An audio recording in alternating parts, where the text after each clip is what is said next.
একদল যাবে জান্নাতে আর একদল যাবে জাহান্নামে।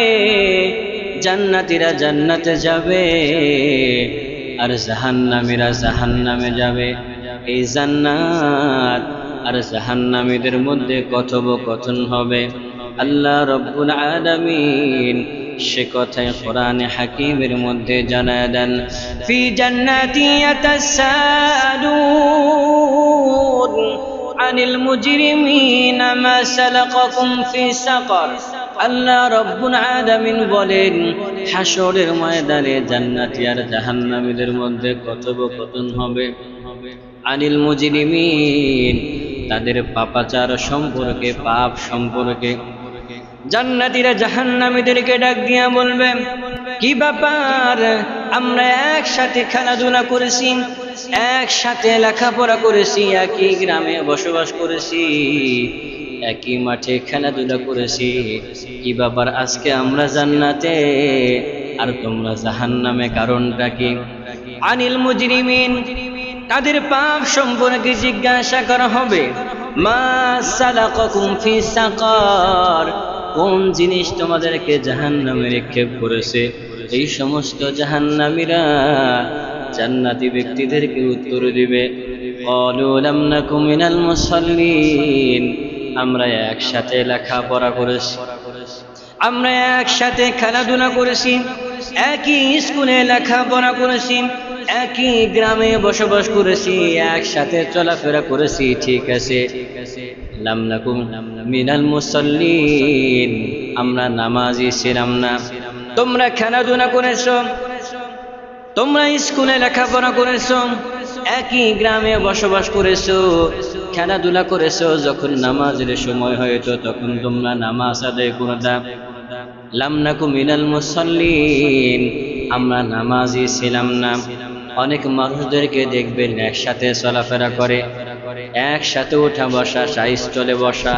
মুয়াজ্জিনের আযান হয়েছে, 10 জন নামাজ পড়তে গেছে, বাকি 10 জন নামাজ পড়তে আসে নাই।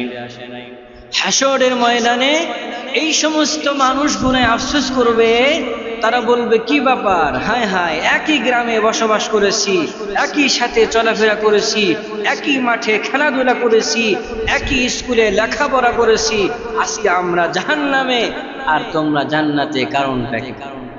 তারা উত্তর দিবে, আমরা নামাজ পড়েছি, আমরা খেলাধুলা করেছি কিন্তু নামাজের সময় নামাজ পড়েছি, আমরা ব্যবসা বাণিজ্য করেছি কিন্তু নামাজের সময় আমরা নামাজ আদায় করেছি, আমরা দুনিয়ার কর্মব্যস্ততার মধ্যে লিপ্ত ছিলাম কিন্তু নামাজকে ছাড়ি নাই।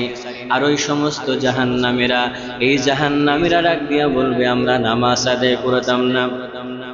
2 নাম্বার কারণ হলো, এই 2 নাম্বার কারণে আল্লাহ রব্বুল আলামিন আমাদেরকে জাহান্নামে দিয়েছেন।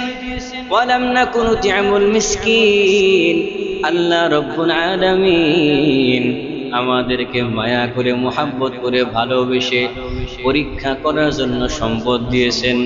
দুনিয়ার মুসলমান ইমানদার আমাদের কাছে ফকিরের আগমন ঘটত, আমাদের কাছে মানুষ সেবা চাইত, আমাদের কাছে মানুষ ভিক্ষা চাইত, আমাদের কাছে মানুষ দান অনুগ্রহ চাইত।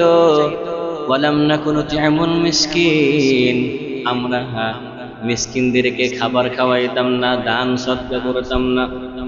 এখনো অনেক বাড়িতে, অনেক ধনী বাড়িতে, ভালো পরিবার, এদের কাছে যখন কোনো ফকির মিসকিন আসে, তারা দান সদকা তো করেই না, বরং উল্টা এমন একটা ঝাড়ি মারে, মনে হয় যে আল্লাহ তাআলা সম্পদ ওরে দেয় নাই, বরং ও নিজের অর্থের বিনিময়ে, নিজের বুদ্ধির বিনিময়ে, নিজের শক্তির মাধ্যমে অর্জন করেছে। এই সমস্ত মানুষ কখনোই চিন্তা ভাবনা করে না, অথচ জাহান্নামে যারা যাবে,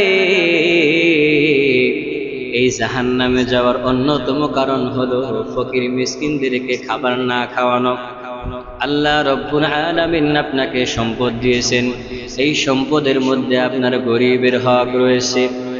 আল্লাহ রব্বুল আলামিন আপনাকে অর্থশালী বানাইছেন, আপনি একজন সম্পদশালী, আপনি একজন গ্রামের মেম্বার, আপনি একজন গ্রামের মাতব্বর, আপনার সম্পদ আছে, এই সম্পদ আল্লাহ রব্বুল আলামিন আপনাকে এমনিতেই দান করেন নাই, বরং এই সম্পদের মধ্যে আপনার গরিবের হক রয়েছে, এই সম্পদের মধ্যে ফকিরের হক রয়েছে, এই সম্পদের মধ্যে এতিম ফকির মিসকিনদের হক রয়েছে।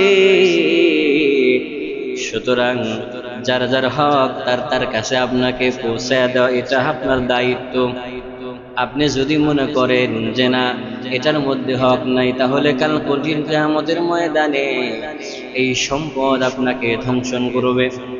কাল কঠিন কিয়ামতের ময়দানে এই সম্পদ আপনাকে জাহান্নামে নিয়ে যাবে।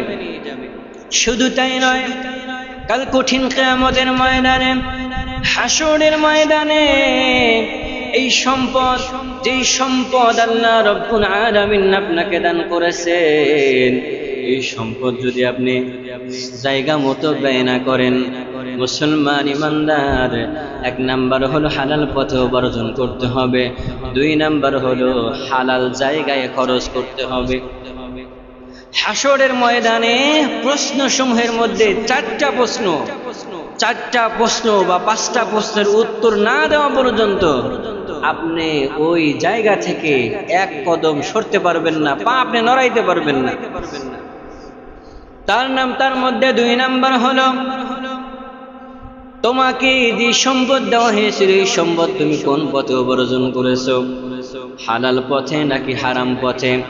3 নাম্বার প্রশ্ন হলো সম্পদ অর্জন করেছো হালাল পথে, ঠিক আছে, কিন্তু ব্যয় করেছো কোন পথে। আপনি সম্পদ হালাল পথে উপার্জন করেছেন, কিন্তু ব্যয় করেছেন হারাম পথে। হারাম পথে আপনি সম্পদ খরচ করেছেন, আপনার সম্পদ আপনি গান বাজনার জন্য খরচ করেছেন, আপনার সম্পদ আপনি জুয়ার পিছনে আপনি নষ্ট করেছেন, আপনার সম্পদের মাধ্যমে মানুষ গুনাহ অর্জন করেছে, এটাই হলো হারাম পথ। এটার কারণে কাল কঠিন কিয়ামতের ময়দানে আপনাকে জিজ্ঞাসা করা হবে। হাসরের ময়দানে এই সম্পদ আপনার জাহান্নামে যাওয়ার কারণ হবে। এই সম্পদ আর সম্পদ থাকবে না, এই সম্পদটাকে আল্লাহ রব্বুল আলামিন বিশাল একটা সাপের রূপ ধারণ করায় দিবেন। এই সম্পদের আকৃতি হবে সাপের আকৃতি। এই সাপ আপনার গলায় ঝুলিয়ে দেওয়া হবে, আপনার গলায় পেঁচিয়ে দেওয়া হবে। এই সাপ আপনাকে ধ্বংসন করবে আর বলবে আনা কানসুকা আনা মালুকা, আমি তোমার সেই সম্পদ, যে সম্পদকে তুমি নিজের কাছে গচ্ছিত রেখেছো। এই সম্পদের মধ্যে গরিবের হক ছিল, এই সম্পদের মধ্যে এতিম ফকির মিসকিন, মসজিদ মাদ্রাসা কবরস্থানের হক রয়েছে। এই হক তুমি আদায় করো নাই, এই সম্পদের তুমি অপব্যবহার করেছো, অপব্যয় করেছো। আজকে এই সম্পদের কারণে তোমাকে জাহান্নামে যেতে হবে। তো জান্নাতে যারা যাবে, জাহান্নামীদের মধ্যে একটা সাক্ষাৎ হয়ে যাবে। এরা একজন আরেকজনকে জিজ্ঞাসা করবে, আনিল মুজরিমিন মা সালাকাকুম ফি সাকার, তাদের পাপাচার সম্পর্কে তাদেরকে জিজ্ঞাসা করা হবে, কোন জিনিস তোমাদেরকে জাহান্নামে প্রেরণ করেছে।